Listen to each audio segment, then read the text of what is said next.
Here's a brief overview of the Atlantic Coastal Fish Habitat Partnership, or Akvip. My name is Lisa Havel, and I'm the Akvip coordinator. I started in September 2014 and am based in Washington, D.C. Akvip's mission is to accelerate the conservation, protection, restoration, and enhancement of habitat for native Atlantic coastal, estuarine-dependent, and diadromous fishes through partnerships between federal, tribal, state, local, and other entities. And we do this by making the connection. We connect the headwaters to the continental shelf. We make a connection between fish and people, and we connect among partners.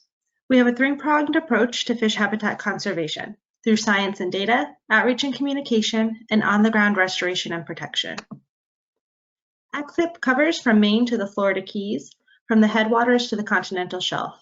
We are broken into 4 subregions, each with their own priority habitats.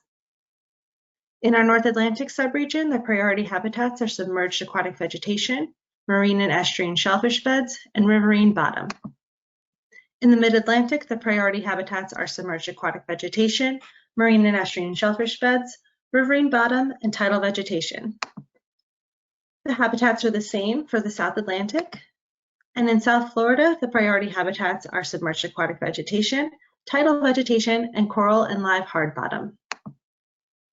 We currently have 37 partners representing state, federal, tribal, and non-governmental organizations.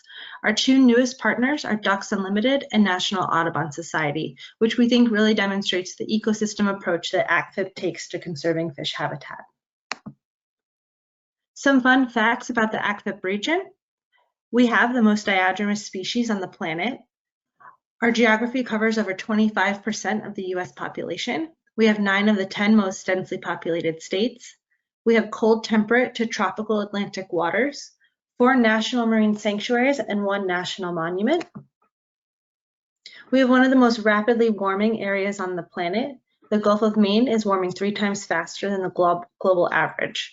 We already have management implications, like affecting northern shrimp and the moratorium associated with that.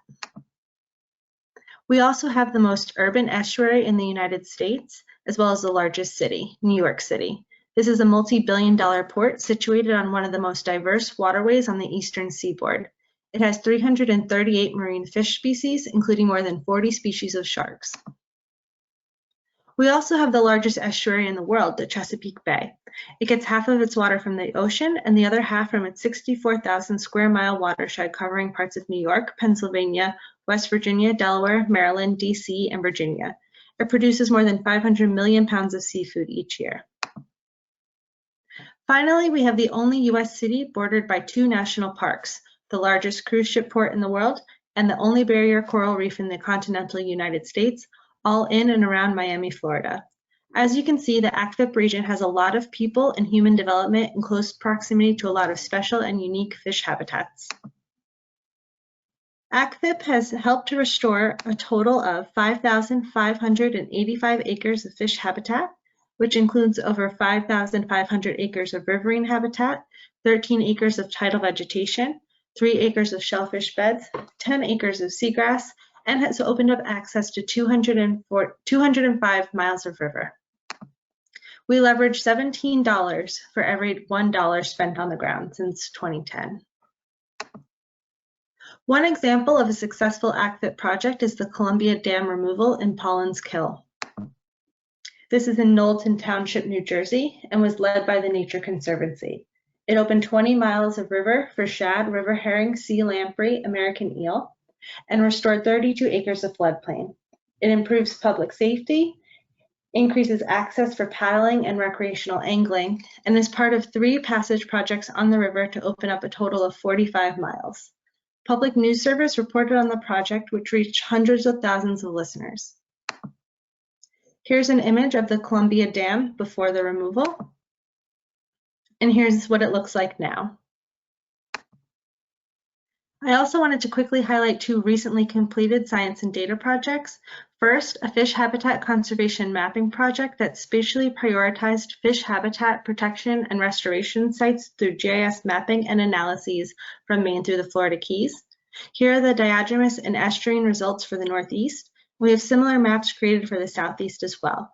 We're using these results in part to help us quantitatively identify locations best suited for NIFHAP funding.